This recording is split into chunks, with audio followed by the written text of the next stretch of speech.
Hola, buenos días. Ay, no, está bien. Hola, buenos días a todos. Muchas gracias por conectarse. Mi nombre es María Huerta y de parte del equipo de Fundación Appleseed México les doy la bienvenida a este webinar sobre temas fiscales para organizaciones de la sociedad civil en México. Quisiera antes que nada darle las gracias a la red de asociaciones y fundaciones empresariales de Grupo México y a Jessica Pons por permitirnos hacer uso de esta plataforma.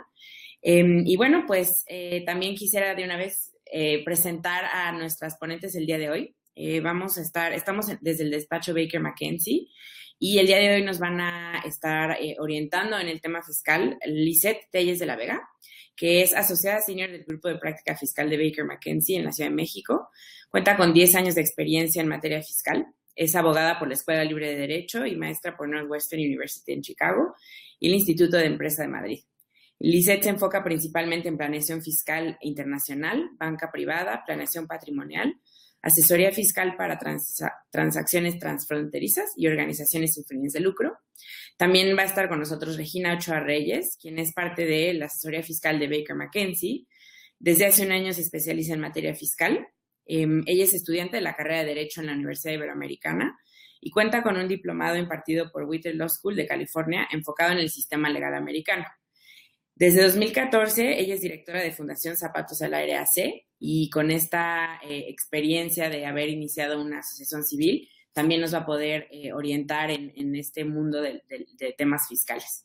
Entonces, sin más, le doy la palabra a Lisette para que comencemos este webinar. Quisiera nada más hacer notar que en esta ocasión, si existen preguntas al respecto de la temática que vamos a tratar, se agradecería si las pueden, por favor, enviar, si las pueden enviar por correo para que después estas sean contestadas por las abogadas y no perdamos tiempo en la conferencia como tal.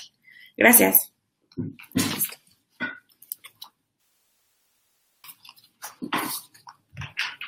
¿Qué tal? Buenos días a todos. Yo soy Lisette Telles de la Vega y vamos a estar platicando hoy respecto al régimen fiscal aplicable a las organizaciones de la sociedad civil. Antes de empezar, les quiero platicar que cuando nosotros estábamos preparando este taller, quisimos darle un enfoque práctico atendiendo a las preguntas que sabemos que ustedes tienen y que ya les han hecho llegar en su oportunidad a la Fundación Appleseed. Nos iremos desde un punto de vista general respecto a el régimen que les aplica dentro de cualquiera de los títulos de la ley del impuesto sobre la renta, y poco a poco iremos especificando cada una de las obligaciones que hoy por hoy se encuentran dentro de la ley y las reglas que aplican en el caso concreto, para que podamos desmenuzar cómo se tiene que cumplir con la legislación fiscal dentro del ámbito dentro de las OSCs. Y finalmente vamos a platicar un poco de esta reforma fiscal de 2017 que, pues bueno, llegó a cambiar alguna de las cosas importantes y de la forma en que se desarrollaba este régimen, sobre todo para el caso de las donatarias autorizadas.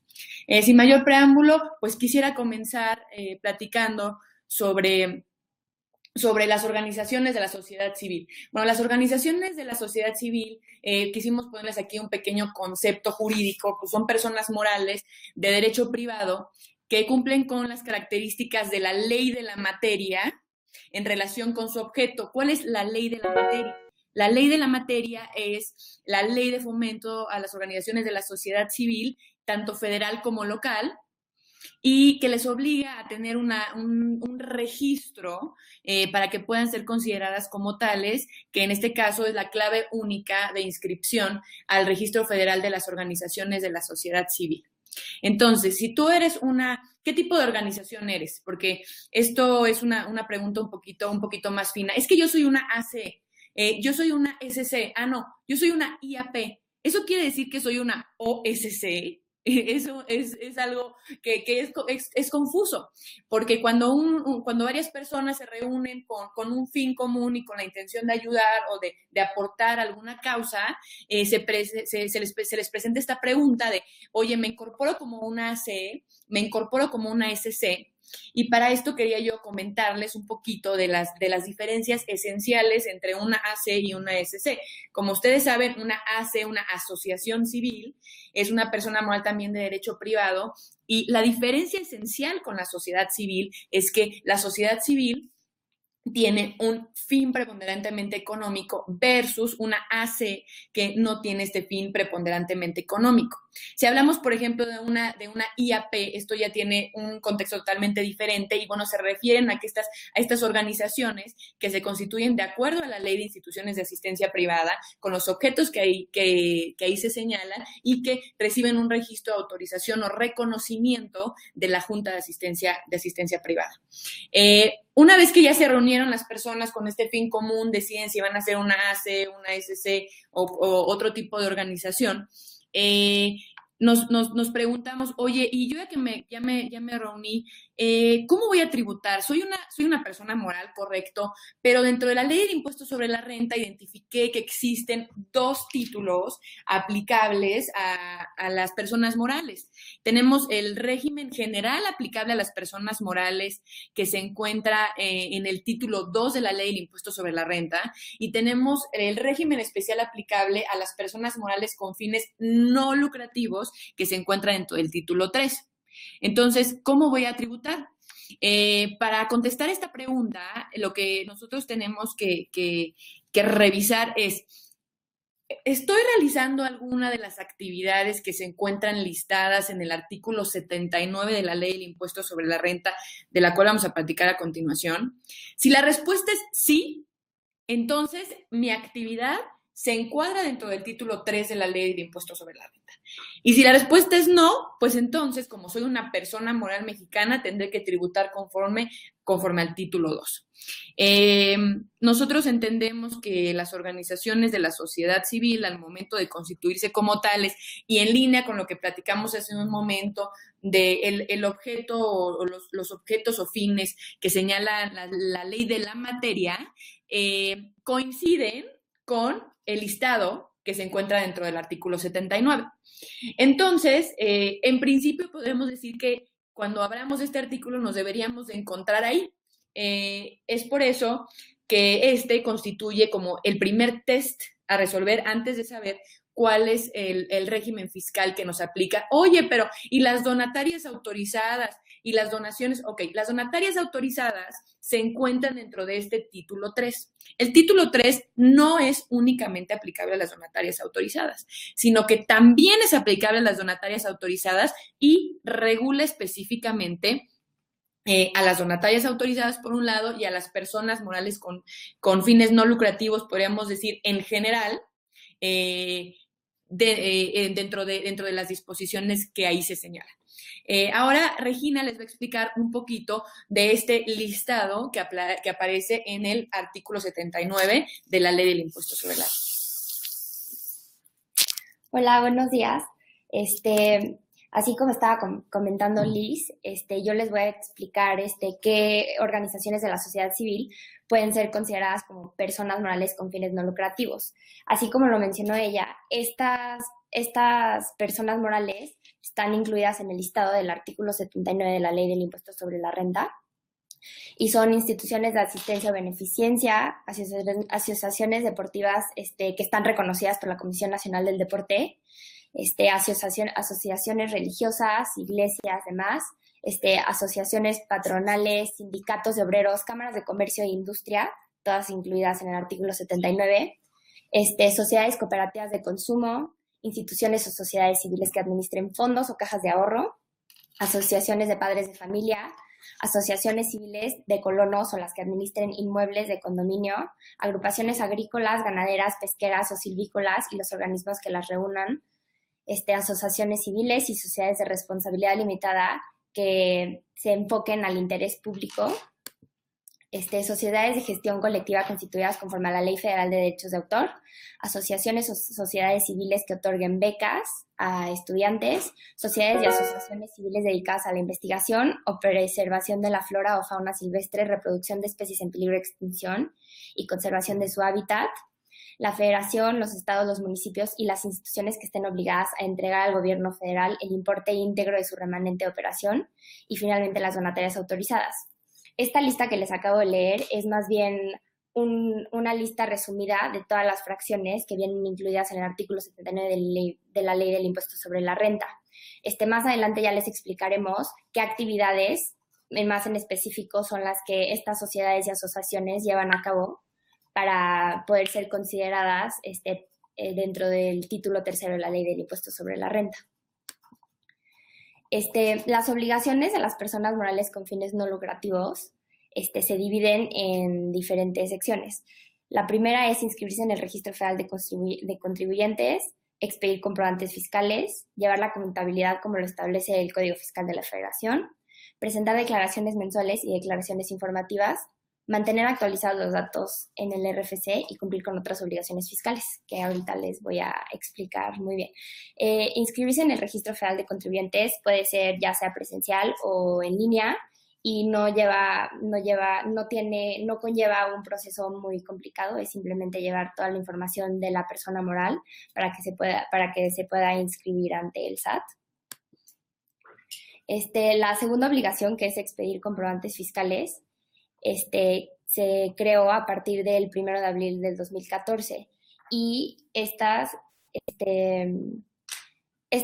estos comprobantes fiscales siempre se han expedido, pero desde el 2014 se volvieron digitales y tienen que ser expedidos por Internet.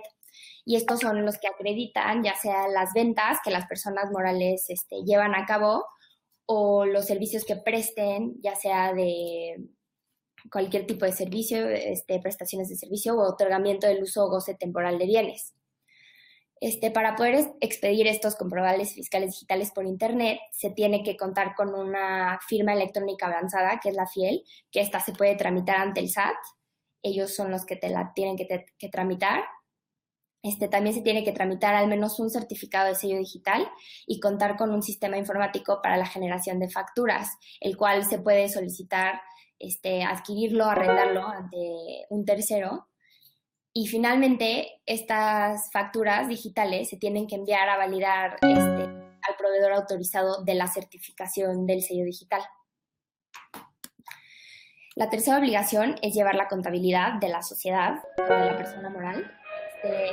Para efectos fiscales, esta se integra de libros, sistemas, registros contables, papel de trabajo, todo lo que tenga que ver con las actividades y las funciones que tiene la persona moral.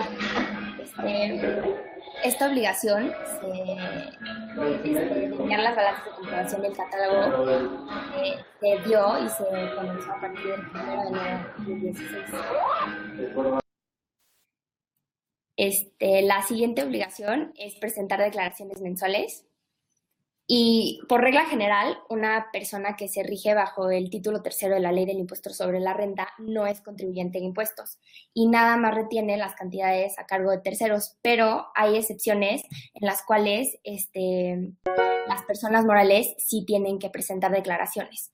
En cuanto al ISR, se tiene que presentar por ingresos, por venta de bienes diferentes al activo o por prestación de servicios a personas distintas a sus miembros. Y también por impuestos retenidos por cualquier tipo de otra cosa. Y el impuesto al valor agregado se debe pagar cuando se realicen actos o actividades grabados por la Ley del Impuesto de la Renta y existen exenciones al pago del IVA. Los exentos son los que están prestados en forma gratuita, excepto cuando los beneficiarios sean los miembros socios asociados de la persona moral que presta el servicio. Entonces, si los beneficiarios de ese servicio que se está prestando en forma gratuita es el mismo socio de la fundación, asociación, persona moral, en ese caso no está exento del pago del IVA. También están exentos los servicios que se presten a la federación, las entidades, los municipios, etcétera. y los proporcionados a sus miembros, a los miembros de las personas morales, como contraprestación normal por sus cuotas, por las cuotas que solicita la persona moral. Otra obligación es la de presentar declaraciones informativas. Se debe presentar a más tardar el 15 de febrero del ejercicio. Sí, perdón, Regina, no sé si podríamos regresar un poquito a la slide donde hablábamos del impuesto sobre la renta y del IVA, esto. A ver, no me lo pasen a mí. A ver, vamos a hablar nada más un poquito más de esto. A ver, dice, los ingresos por venta de bienes diferentes al activo fijo o por prestación de servicios a personas distintas de sus miembros. No sé si quisiéramos elaborar un poquito respecto a esto. Nosotros más adelante, y aquí está complicado el tema de la cámara. Hola, otra vez. Más adelante vamos a hablar respecto al pago concreto de impuestos y cómo tenemos que hacer nuestro cálculo como organizaciones de la sociedad civil. Pero creo que debe de quedar claro este concepto general. O sea, de forma general, la persona moral, esta persona moral con fines no lucrativos, no está sujeta a impuestos. Eso no quiere decir que los ingresos obtenidos no vayan a ser grabados en algún momento en manos de sus integrantes, cuando estamos hablando de personas morales que no son donatarias autorizadas. Pero en principio, los ingresos que reciba las organizaciones de la sociedad civil consideradas como personas morales con fines no lucrativos no van a estar sujetos a impuestos a ese nivel. En el nivel de persona moral, siempre y cuando no haya... perdón un segundo, voy nada más a ponerle... Llegué y estaba todo limpio. ¿Serían tan amables de poner su micrófono en mute cuando se unan a la...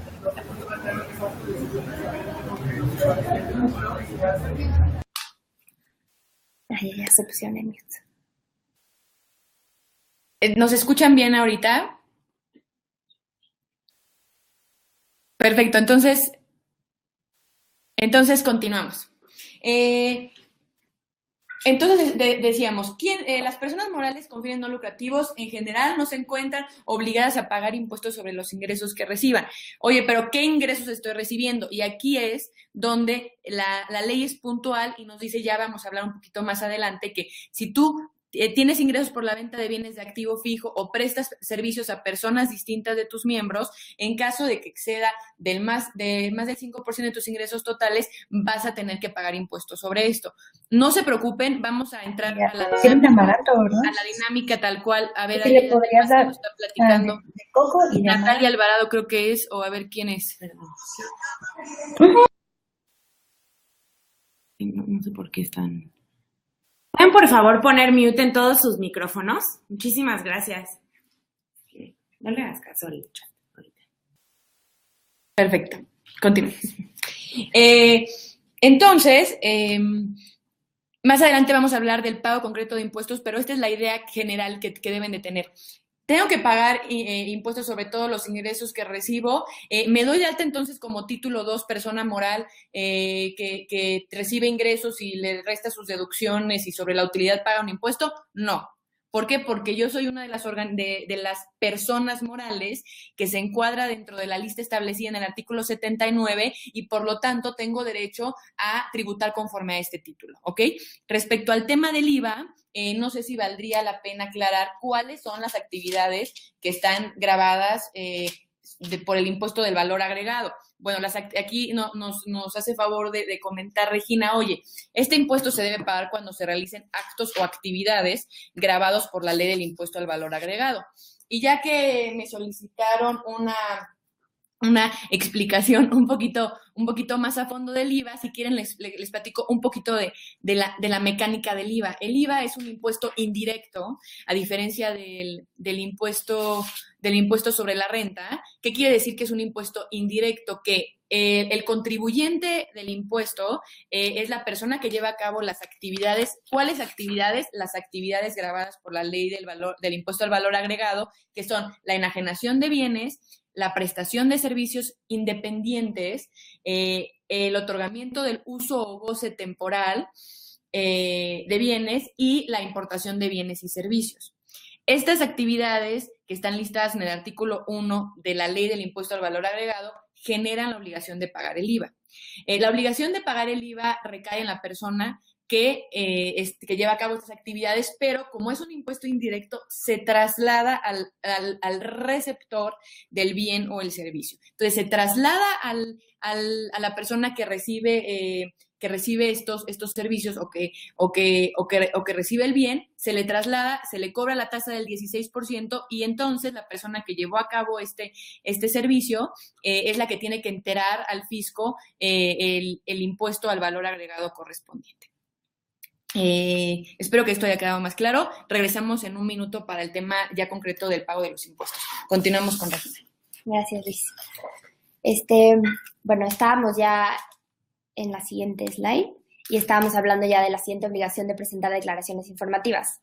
Estas se tienen que presentar a más tardar el 15 de febrero del año siguiente al que se trate respecto de la declaración informativa mediante el programa de declaración informativa múltiple, que ya es un programa en línea que tiene el SAT para que uno presente sus declaraciones informativas.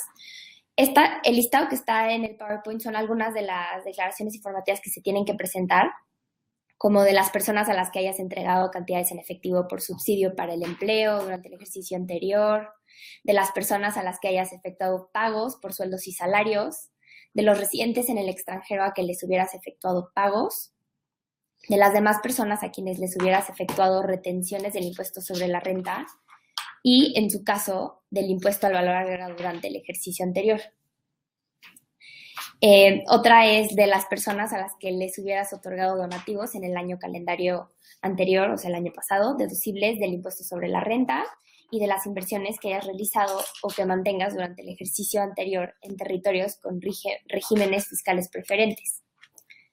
Asimismo, se debe presentar, estas declaraciones informativas se deben presentar a más tardar el 15 de febrero del año siguiente a través del programa DEM. Este ya no es el DIM, este es DEM, vía internet, y esta declaración anual, porque las demás son declaraciones informativas por mes, esta declaración anual vía internet es de los ingresos obtenidos y de las erogaciones efectuadas del ejercicio de ese año. Entonces, por ejemplo, el 2017, a finales del 2017 se va a presentar una declaración informativa anual de los ingresos que obtuviste por ese año, junto con las erogaciones efectuadas de dicho ejercicio. Este es un side note un poco, que el remanente distribuido y la proporción de que a cada uno de los integrantes corresponda también tiene que estar incluido dentro de esta declaración informativa anual. El tema del remanente distribuible ya luego se los explicará más a fondo. Otra obligación es mantener actualizados los datos en el Registro Federal de Contribuyentes. Para poder hacer esto, se tienen que presentar avisos de ciertas cosas que las personas morales llevan a cabo durante el año. Por ejemplo, el aviso de apertura de cualquier lugar que se utilice para el desempeño de las actividades, un local, alguna casa hogar, etcétera. Avisos de actualización de actividades económicas y obligaciones, aviso del cierre de los lugares que se abrieron para llevar a cabo las actividades, el aviso de reanudación de actividades, el de cambio de domicilio si estabas en el Estado de México y ahora te quieres pasar a la Ciudad de México. Todos esos avisos tienen que presentar. Y hay algunos avisos que requieren que se lleven a cabo en las oficinas del SAT, que es como el de cambio de denominación o razón social y el de cancelación en el Registro Federal de Contribuyentes por cierre total de las operaciones. Entonces, cuando uno ya no va a seguir llevando actividades, se tiene que hacer presencial ante el SAT esa cancelación del cese total de operaciones. Y estos son solo algunos de los avisos que se tienen que presentar, pero la página del SAT cuenta con una sección específica de avisos al Registro Federal de Contribuyentes, en donde se indican más requisitos, cómo y dónde se presentan todos estos avisos. Otras de las obligaciones fiscales que tienen las personas morales empecé a escuchar gente. Otras obligaciones fiscales que tienen las personas morales con fines no lucrativos son como retener el impuesto sobre la renta por conceptos de sueldos y salarios, y estos se tienen que enterar de manera mensual a más tardar el 17 del mes siguiente al que corresponde el impuesto. Calcular el impuesto anual de los trabajadores y, en su caso, enterar esta diferencia que resulte a cargo a más tardar en mes de febrero del año siguiente al que se trate respecto de este impuesto anual de los trabajadores. También se tiene que pagar el subsidio para el empleo a los trabajadores que tengan derecho a recibirlo. Todo esto es conforme también a la Ley Federal del Trabajo, y proporcionar a los trabajadores constancias de remuneraciones cubiertas y de retenciones efectuadas en su salario. Otras obligaciones fiscales también son retener el impuesto sobre la renta a personas físicas que prestan servicios profesionales y las que otorguen el uso o goce temporal de inmuebles a residentes en el extranjero. Este impuesto, así como algunos otros que ya mencioné anteriormente, se tiene que presentar a más tardar el día 17 de cada uno de los meses del ejercicio fiscal que se está llevando a cabo. Ya una de las últimas es proporcionar a sus integrantes constancia en la que señale el monto del remanente distribuible que se va a proporcionar a sus socios, a más tardar el 15 de febrero del año siguiente. Bueno, antes de que Liz ya empiece a hablar del pago de impuestos, ya como mencionaron al principio, yo soy directora de una fundación que se llama Zapatos al Aire AC. Esta fundación la constituí yo en el 2014 y se dedica a la asistencia de niños de 0 a 19 años que están en estado de miseria o pobreza extrema. Y pues el proceso que se tiene que llevar en materia fiscal para que una asociación o persona moral con fines no lucrativos esté bajo el régimen del título tercero de la Ley del Impuesto sobre la Renta es bastante difícil. Así que yo me puedo empatizar un poco con ustedes si están un poco nerviosos respecto al proceso, cómo se tributa, qué es lo que tienen que hacer, porque en mi experiencia en lo personal fue un proceso bastante largo y bastante tedioso porque pues se llevó a cabo entre que se hacía la reforma fiscal y todavía tenía algunos requisitos anteriores y luego se crearon algunos nuevos que ya es ahora como más minucioso. Ya el gobierno está muy detrás de las personas morales con fines no lucrativos porque ya no solo viene involucrado la seguridad de todos los fondos que van a entrar a una asociación o una fundación, sino también de dónde proviene ese dinero. O sea, ahorita ya es más, lo que quieren evitar es que todas estas asociaciones y fundaciones y personas morales no estén lavando el dinero a alguien más, claro. Entonces, ya hay muchos requisitos que te piden, ya hay muchas paredes, muchas cosas que tienes que llevar a cabo para poder estar regularizado fiscalmente ante las autoridades fiscales de México. Entonces, desde que se empezó el proceso hasta hoy en día todavía, mes con mes tengo que verificar que todas las declaraciones se entreguen, aunque en mi caso yo casi no tengo que pagar impuestos, pero siempre tengo que presentar las declaraciones informativas, las declaraciones mensuales, para que en ningún momento el SAT quiera investigarme o hacer una auditoría. Entonces todo eso siempre tiene que estar. Les recomiendo también que siempre se mantengan al tanto de todas las declaraciones que tienen que presentar mes con mes, porque con un día que te tardes ya te está llegando el correo de que no has presentado tu declaración mensual, aguas porque ya estás en proceso de que te podemos auditar, etcétera, etcétera. Entonces todo eso, lo de las declaraciones es algo que enfatizaría mucho porque es muy importante. También, en mi caso, yo sí cuento con la autorización para ser donataria autorizada. Esto es un proceso que no debe durar más de 3 meses, pero en ocasiones sí puede durar hasta 6, que ese fue mi caso, porque la primera solicitud que yo hice para ser donataria autorizada, sí tardó 3 meses, pero no me la dieron porque todavía yo no llevaba a cabo actividades en mi fundación. Entonces, lo que tuve que hacer es ir ante el DIF, ya sea de la Ciudad de México, o sea, federal o estatal, y ahí me tuvieron que otorgar una carta en la cual decían que yo sí me dedicaba al objeto social que estaba dentro de mi acta constitutiva en mi sociedad. Y después, posteriormente a eso, tuve que llevarlo otra vez al SAT, y ya fue cuando me otorgaron la autorización anual, porque la autorización para ser donataria autorizada es anual, entonces año con año la tienes que ir renovando, y ya me la otorgaron. Pero también de lo que yo aprendí y me di cuenta fue que muchas veces el Servicio de Administración Tributaria necesita más respaldos para poder otorgarte este beneficio de donataria autorizada, porque no solo con el simple hecho de que tengas tu fundación y tengas el objeto social correcto, van a decir, ok, bueno, ya, te la doy, sino que es más bien, tienes que tener un respaldo, un historial, a lo mejor ya tener una cuenta de banco abierta, ya llevar a cabo actividades, haber pagado impuestos sobre estas actividades, porque todavía no eres, todavía no puedes emitir, los comprobantes fiscales para que los donantes deduzcan esos impuestos, deduzcan impuestos sobre las donaciones que te están dando. Entonces, siempre buscan como algún tipo de respaldo para poder darte esa autorización de donataria autorizada, porque a fin de cuentas, son impuestos que las autoridades fiscales no están ganando por darte esta autorización de ser donataria autorizada.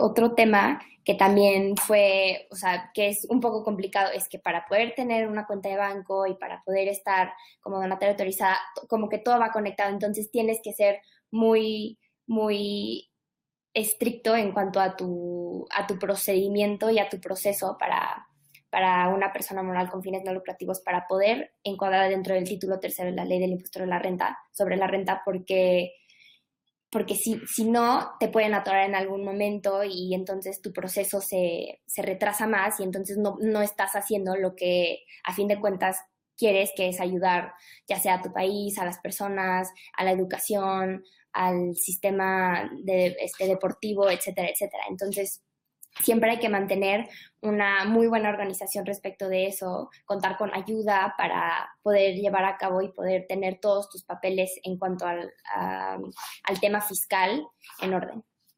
Y bueno, eso sería todo por ahora.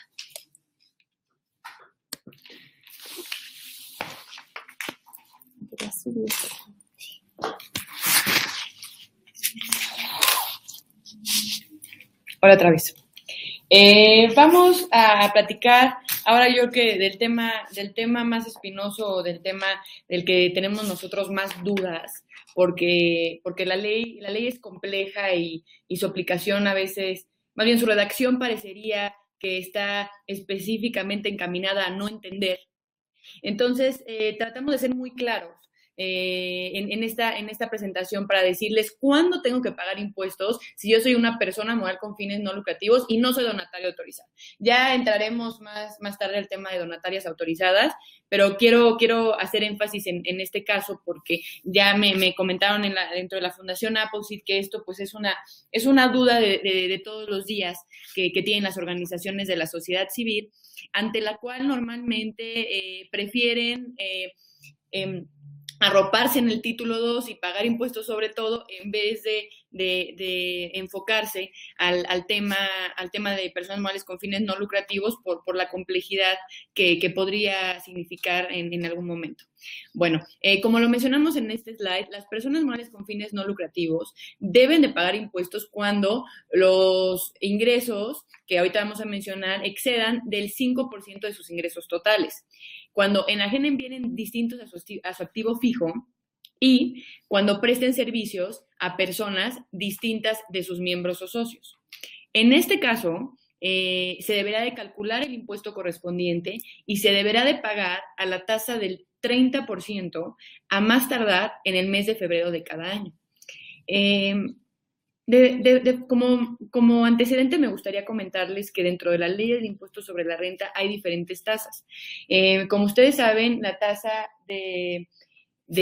aplicable a las personas morales de forma general, la que aparece en el título 2, es la tasa del 30%, mientras que en el título 4, aplicable a las personas físicas, existe una tarifa progresiva que va desde el 1.25% hasta el 35%. El título 3 nos hace referencia tanto a la tasa aplicable a las personas morales que se encuentra en el artículo 9 de la Ley del Impuesto sobre la Renta y nos hace referencia también al artículo 152 de la Ley del Impuesto sobre la Renta que se refiere a la tasa del 35% aplicable a las personas físicas. En este caso, cuando se excede este límite del 5%, la ley establece esta tasa, que será aplicable la tasa del 30%. Ahora, esto es independiente del tema del remanente distribuible.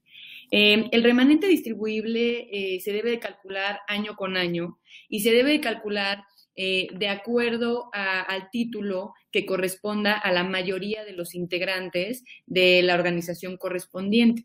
Si son mayoría de personas morales, se calculará conforme al título 2 y si son mayoría de personas físicas, se calculará conforme al título 4. Este remanente distribuible no quiere decir que sea un remanente distribuido.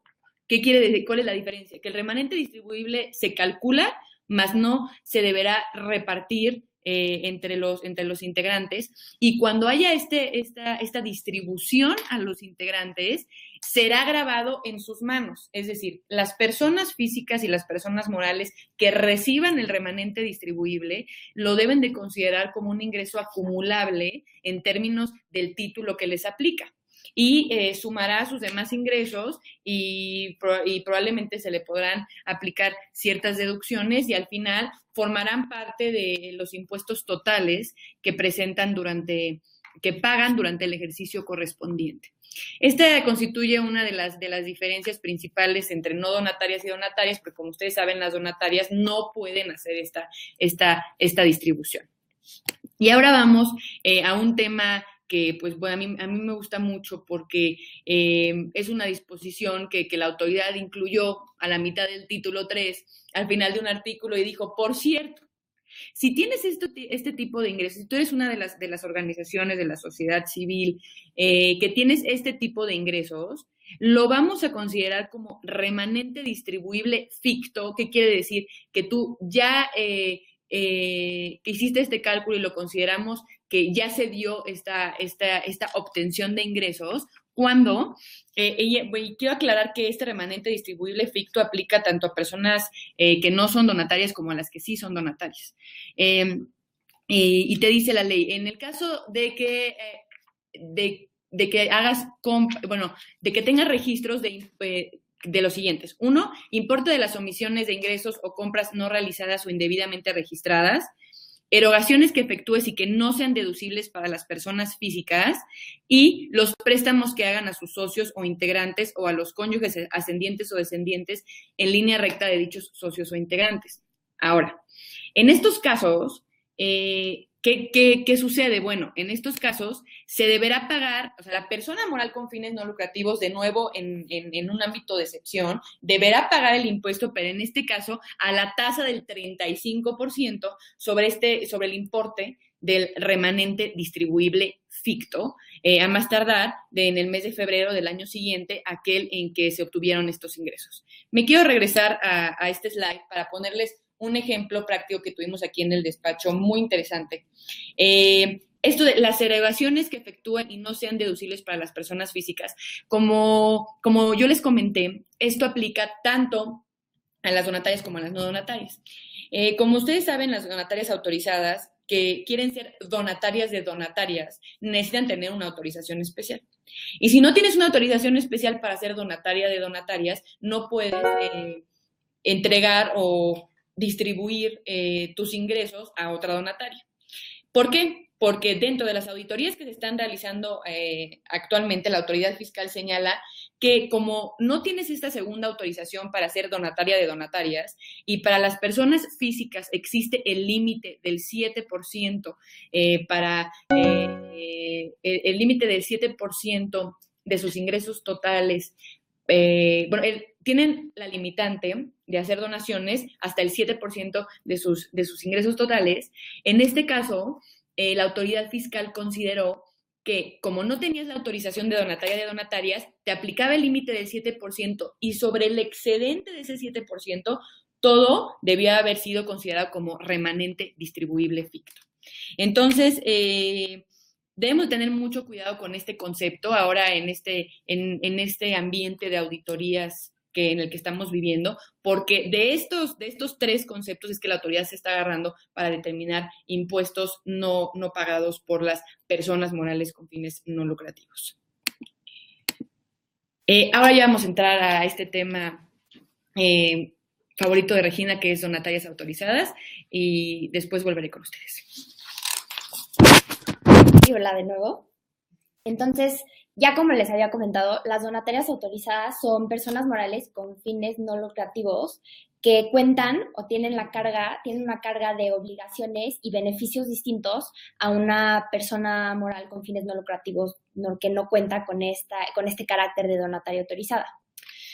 Para poder ser una donataria autorizada se tiene que verificar que el objeto social dentro del acta constitutiva de la sociedad se ubique dentro de alguna de las actividades que encuadran dentro de las que están autorizadas para recibir donativos deducibles.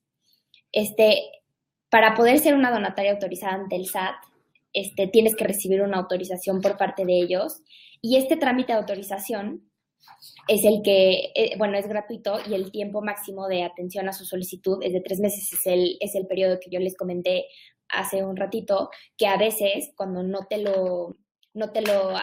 aprueban la primera vez, puedes volver a aplicar. Este proceso no es nada más de una sola vez, y que si te lo niegan ya no puedes volver a aplicar para esta autorización.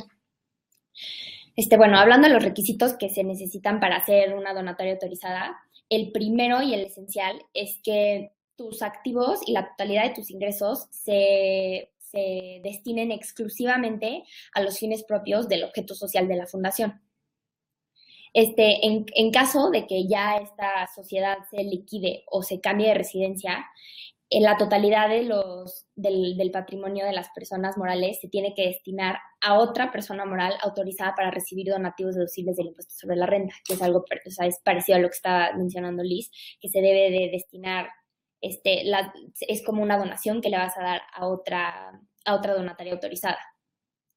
Los estatutos sociales no deben contener cláusulas con actos o actividades contrarias a las disposiciones fiscales que aplican al régimen de las donatarias autorizadas. Al régimen al que nos referimos es al título 3º de la Ley del Impuesto sobre la Renta.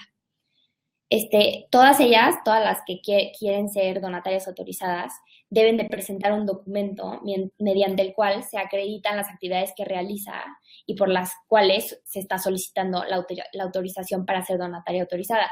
Esto también es más o menos lo que yo les comenté del documento que te piden por el DIF o por alguna o afiliarte a alguna entidad federativa que también te respalda como donataria autorizada.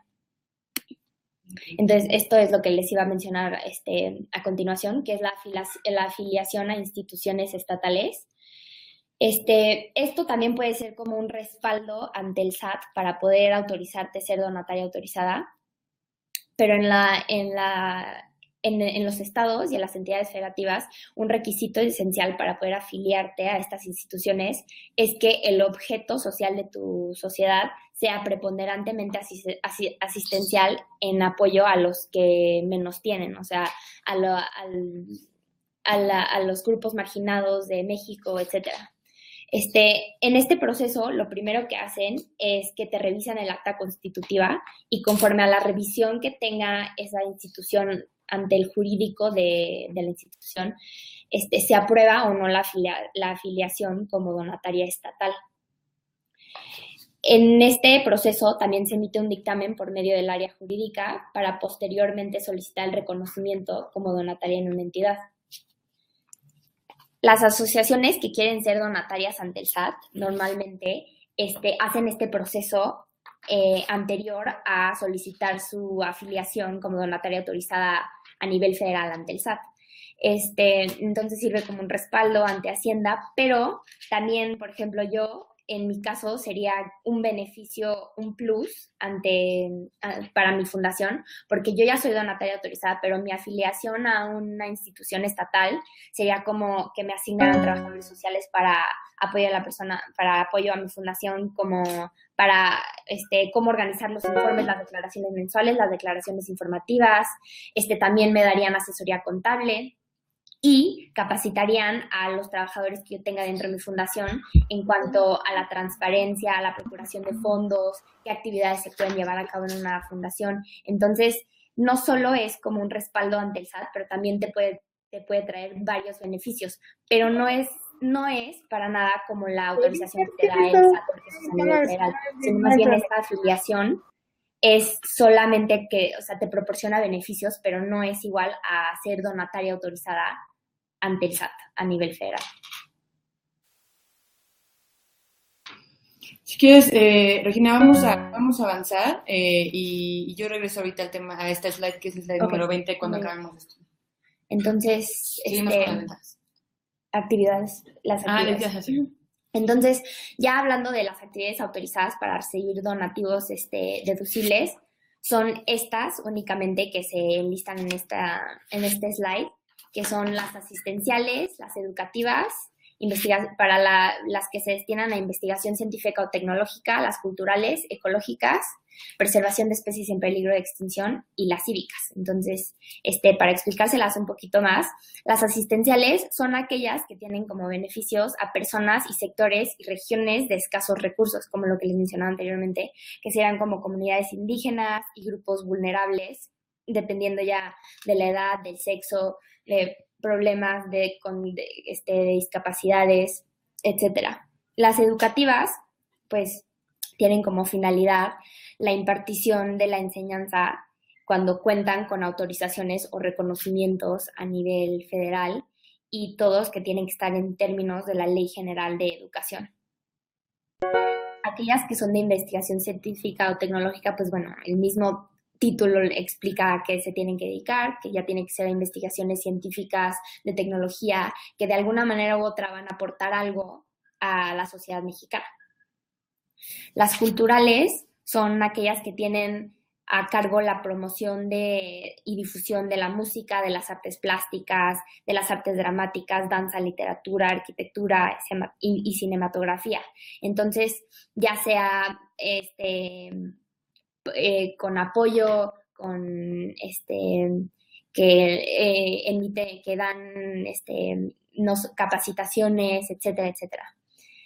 Las ecológicas son aquellas que se dedican a la preservación de la flora o la fauna de todo el país, que ayudan y dan apoyo a gente para que se capacite y podamos tener un país más ecológico, más verde.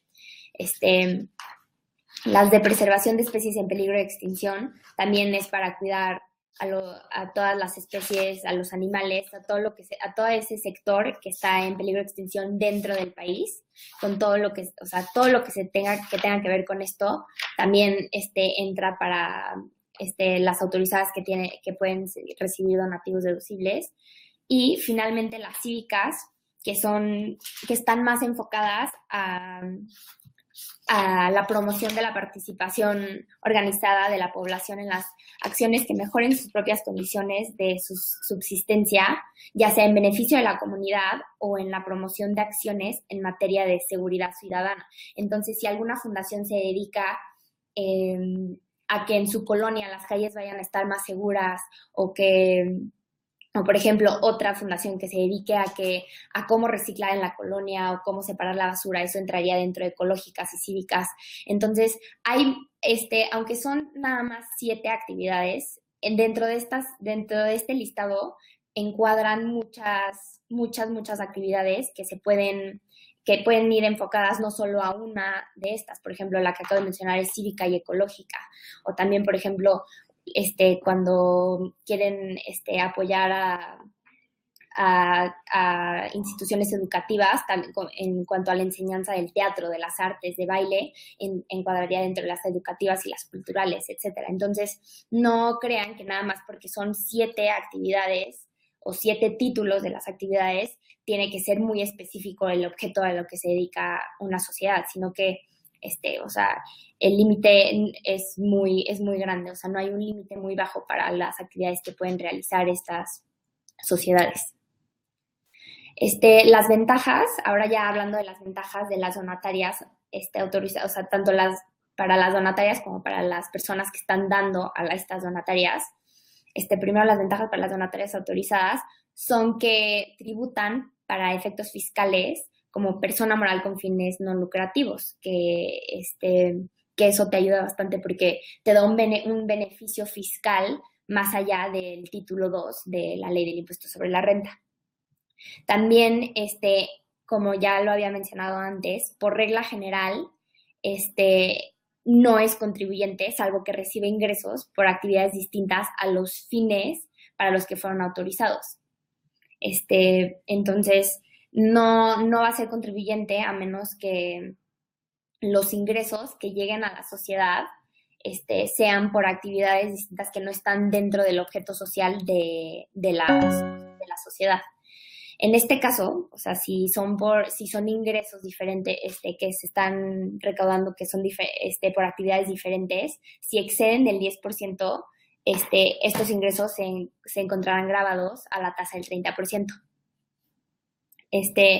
Otra ventaja es que con previa autorización del SAT se puede aplicar los donativos deducibles que reciba a otras actividades adicionales contenidas en el acta constitutiva.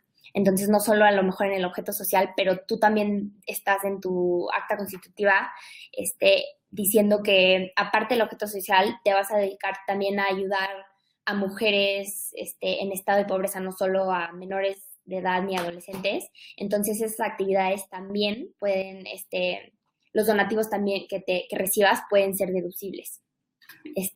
También, asimismo, con previa autorización del SAT, no se paga impuestos al comercio exterior por la entrada al país de mercancías que sean donadas a tu sociedad, siempre y cuando el donante sea un residente extranjero.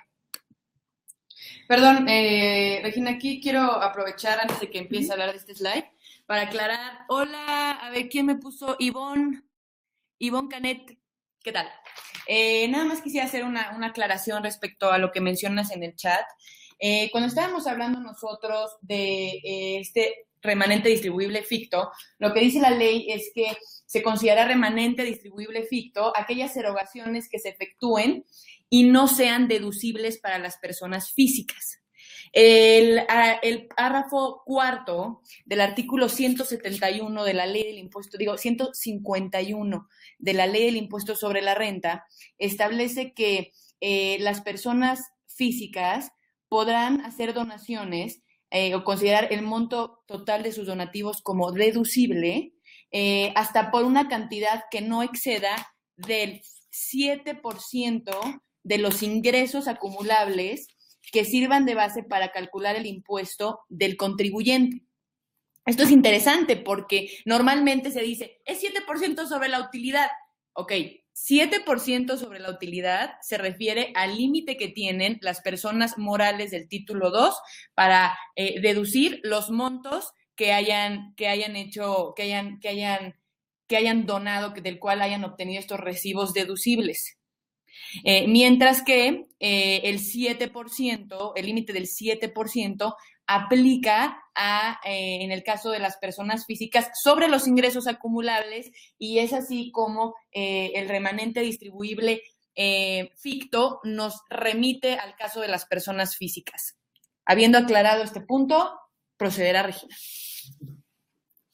Ok, bueno, entonces ya hablando de las ventajas para los donantes, las personas físicas que donan a donatarias autorizadas pueden deducir los donativos no onerosos ni remunerativos que den a las personas morales autorizadas para recibir estos donativos deducibles, siempre y cuando este monto total de las donaciones no exceda del 7% de los ingresos acumulables que sirvan de base para calcular el impuesto sobre la renta.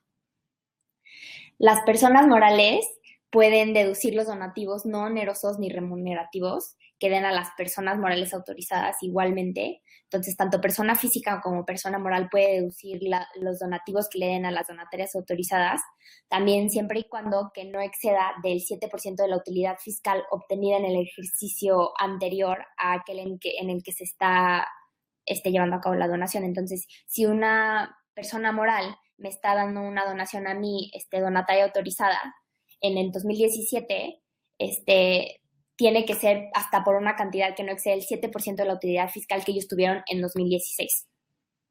Y ya una de las ventajas para los donantes muy importante es que cuando se realizan únicamente donativos a favor de la federación, de las entidades federativas, de los municipios y de sus descentralizados, el monto deducible no puede exceder del 4% de los ingresos acumulables o bien de la utilidad fiscal según corresponda, ya sea de la federación, de las entidades, etc.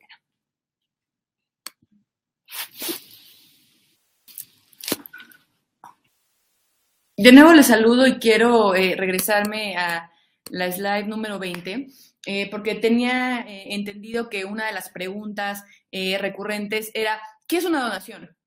¿Qué es un donativo? O sea, ¿de qué me están hablando cuando las autoridades hablan de los donativos deducibles?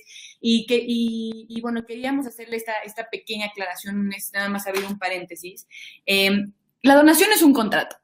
Es un contrato en virtud del cual una persona transfiere a otra una parte de su patrimonio y esto lo hace a título gratuito. Para que una donación se considere una donación, tiene que cumplir con 3 elementos, que es el elemento de la liberalidad, es decir, que lo hago sin esperar nada a cambio, la aceptación del donatario, de la persona que está recibiendo o de la cual está del otro lado del contrato, y 3, tiene que haber una transmisión de derechos reales. Estos son los 3 elementos, o sea, las 3 preguntas que nos debemos de hacer para saber si estamos frente a una donación o no estamos frente a una donación. Y ahora, pues bueno, la pregunta más importante es, ¿pueden recibir donaciones las personas morales con fines no lucrativos que no son donatarias autorizadas? La respuesta es sí pueden recibirlos.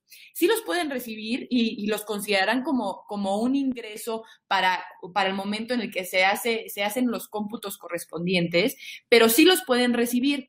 Ahora, ¿cuál es el dulce o cuál es la ventaja de ser donataria autorizada? Bueno, la ventaja es para la donataria porque puede recibir fondos para su actividad, pero la ventaja número 1 es para el donante. ¿Por qué? Porque el donante puede, con el recibo que obtenga de la donataria autorizada por el donativo que realiza, considerarlo como deducible dentro de los parámetros que platicamos anteriormente. Esto es lo que quería yo aclararles antes de pasar al tema de la reforma fiscal. Y creo que es importante tener en cuenta esto de la liberalidad y cuáles son los requisitos que debemos evaluar al momento de recibir una donación. Bueno, ahora pasaremos al tema de la reforma fiscal de 2017. Esto será un poquito más rápido, porque la reforma fiscal de 2017 nos trajo muy pocos beneficios y muchas cargas adicionales. Uno de los beneficios, yo considero, es esta adición que se hizo a las actividades de donataria autorizada, de las actividades realizadas por los pequeños productores agrícolas y artesanos. En este caso, nos dice, bueno, si tú te dedicas a estas actividades y tienes ingresos de hasta 110,000 pesos, que son estos 4 veces el valor anual de la unidad de medida y actualización, podrás solicitar tu estatus de donataria autorizada. Otra cosa que yo considero que es benéfica dentro de la reforma es que dentro del cálculo de los ingresos que deberán de ser considerados como por las donatarias autorizadas que no suman a los ingresos que en algún momento podrán estar sujetos a impuestos, se encuentran estos que se llaman cuotas de recuperación. Las cuotas de recuperación, definidas ya por la resolución miscelánea fiscal como los montos que permitan a la organización civil o fideicomisos autorizados para recibir donativos hacer sustentable la operación cotidiana de los servicios que prestan y sean menores o iguales a los precios de mercado. Veo que me están haciendo más preguntas. Con muchísimo gusto le contestamos las preguntas adicionales por correo. Bueno, esta inclusión en el concepto de cuotas de recuperación para el cálculo de los ingresos que sí se consideran como acumulables en el caso de donatarias autorizadas, considero que es una adición buena de esta reforma fiscal 2017 y nos recuerda que no hemos platicado respecto a cuándo tienen que pagar impuestos las donatarias autorizadas. Se nos fue la slide en donde hablábamos del límite del 10%. Las donatarias autorizadas también tienen un límite, como el límite que nosotros platicamos del 5%. En este caso, las donatarias autorizadas que reciban ingresos por actividades distintas a los fines por las que fueron autorizados, que excedan el 10% de sus ingresos totales del ejercicio, deberán de computar el impuesto a pagar y hacerlo en febrero del año siguiente. Esto es lo que dice la ley. Sin embargo, tenemos desde que se hicieron estas modificaciones, que fueron, si no mal recuerdo, en el 2014, un decreto que establece que da una prórroga más bien da una exención para la aplicación de este párrafo en específico del artículo 80 de la ley del impuesto sobre la renta, por lo cual las donatarias autorizadas hoy por hoy, si bien están haciendo el cálculo de estos ingresos que son distintos a sus fines, no están haciendo el pago de impuestos correspondientes. Continuemos. Bueno, uno de la regulación en materia de donatarias autorizadas se puso mucho más estricta. Y en este caso, para ser más específicos, se adicionó un supuesto adicional a la obligación de las donatarias autorizadas cuando transmiten, cuando tienen que transmitir su patrimonio a otras donatarias autorizadas, y se agrega el supuesto de cambio de residencia fiscal. Si no se hace esto, si no se transmite el patrimonio, existen multas que pueden llegar hasta los 200,000 pesos por no cumplir esta obligación. También se deberá informar el importe y los datos de la identificación de los bienes, identidad de las personas, cuando se encuentran en los supuestos de liquidación y de cambio de residencia fiscal. Ahora, si no se hace esta aclaración, no se informa sobre esto, se considerará como ingreso acumulable sujeto al título 2 de la ley del impuesto sobre la renta, la cantidad no reportada por este concepto, y la multa puede llegar hasta 100,000 pesos. Ahora, la donataria que recibe el patrimonio, porque como ustedes saben, debe de haber una transmisión de patrimonio de donataria a donataria, deberá emitir un comprobante fiscal que, pues, lógicamente no será deducible, y gracias a las autoridades por aclararnos esto. En el caso de revocación de la autorización, la donataria autorizada contará con 12 meses siguientes a que le notifiquen esta revocación para acreditar que esos donativos fueron utilizados para los fines propios de su objeto social. Dentro de lo que platicaba Regina de esta sobreregulación o esta sobrerevisión que están llevando a cabo las autoridades a las donatarias, con esto, ¿qué tratan las autoridades de hacer? Tratan de allegarse de elementos para poder fiscalizar a las donatarias sin tener que hacer auditorías. Y entonces las obligan a emitir más reportes y presentar más información. Ahora, las donatarias a las que se les haya revocado o no renovado su autorización, porque no pongan a disposición del público en general la información relativa al uso y al destino de los donativos, tendrán que ponerse al día con esa obligación para poder volver a solicitar su autorización como donataria autorizada. Ahora, en el caso de donatarias autorizadas que tengan ingresos totales anuales de más de 100 millones de pesos y un patrimonio de más de 500 millones de pesos, se les obliga a adoptar las reglas de gobierno corporativo. ¿Qué significa estas reglas de gobierno corporativo? Bueno, deben de contar con estructuras y con procesos que les permitan fiscalizar o autorregularse como si fueran una empresa normal, y siguiendo los estándares de mejores prácticas. Y esta obligación, como ustedes saben, deberá ser, les dieron este año a estas donatarias para ponerse al día y crear estos procesos y empezar a partir de enero de 2018 renovadas en materia de gobierno corporativo y en materia de políticas aplicables dentro de la organización.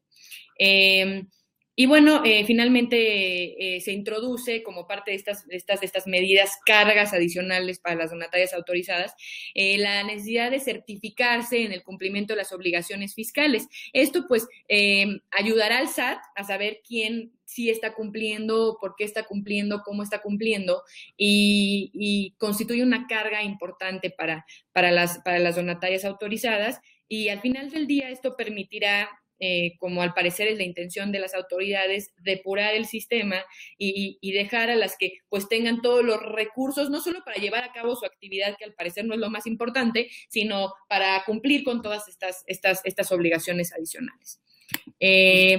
Pues creo que esto sería todo. La verdad es que a Regina y a mí nos dio muchísimo gusto poder platicar con ustedes y poder colaborar con la Fundación Appleseed.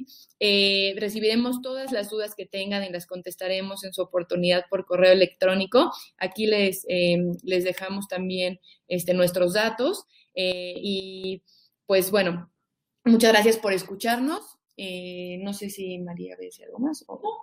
Muchas gracias a todos. Hasta luego.